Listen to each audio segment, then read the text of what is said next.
All righty. Good afternoon, Trinity family. Welcome to our last midweek check-in for the year. I hope all of you had a very wonderful Christmas. I certainly did.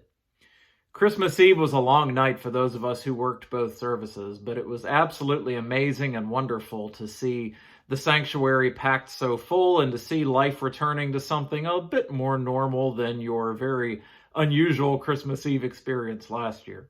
I really wish I could have experienced that with all of you at the drive-in. It sounds like a neat story to have been part of that. Tomorrow, of course, is New Year's Eve. New Year's isn't exactly a Christian holiday, I suppose, but most of us usually do something special for it. I remember my family always used to end up at my maternal grandmother's for pork and sauerkraut on New Year's Day when I was a kid, and I miss that a lot ever since she's passed away, by the way.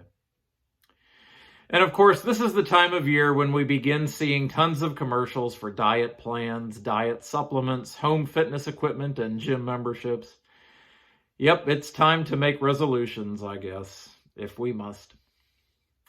Do you all make New Year's resolutions every year? I don't make one every year. Not everyone I know does, but most people do look at the new year as an opportunity to do something fresh, something new.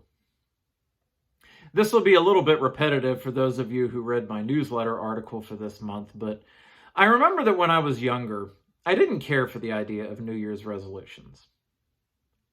I thought that if something was worth doing, it was worth doing now and not putting off until next year.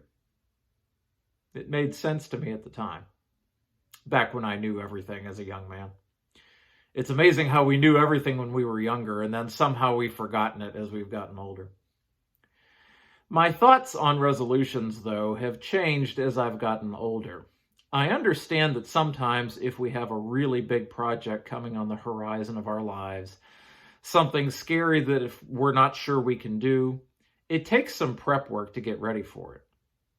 That can include saving up the money that we need or purchasing the supplies that we need, and even just mentally preparing for something that we know is going to be really, really hard. So my know-it-all younger self thought that if something was worth doing, it was worth doing right now. Well, it's also true that if something is worth doing, it's worth doing right, and sometimes that takes some planning.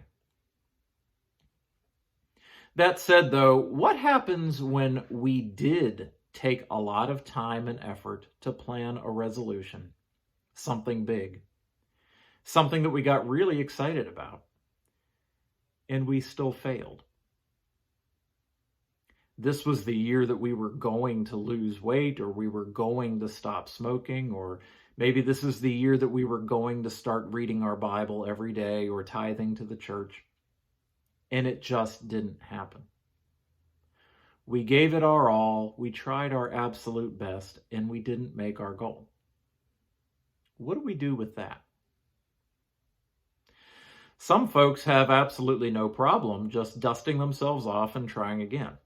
Hats off to you folks if that's you. You're a naturally competitive and driven person. You don't know the meaning of the word quit. I wish I was more like that. But for others of us, it's easy to get down on ourselves when we fail. It's easy to get frustrated. It's easy to give up, to allow ourselves to sink into depression and get discouraged and never try tackling anything big ever again. Our self-worth plummets because we based our self-worth entirely on our achievements.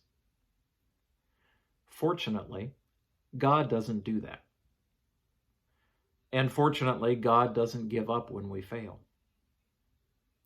And really, we shouldn't be basing our value, our self-esteem at all on the things that we've accomplished anyway.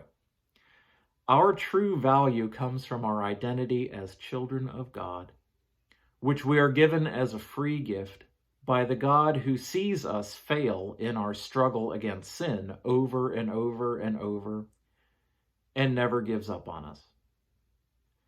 There's always another chance with God.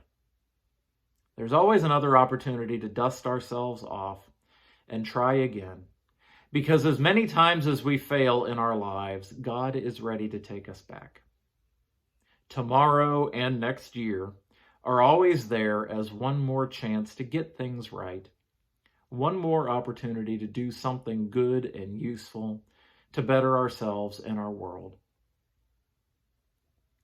So I think God would be in favor of our making New Year's resolutions, and God would also be there to help pick us up if we fail.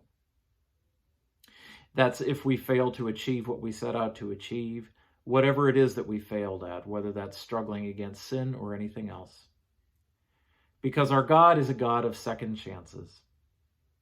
And as someone who feels like I fail and fall every darn day of my life, that's very good news to me.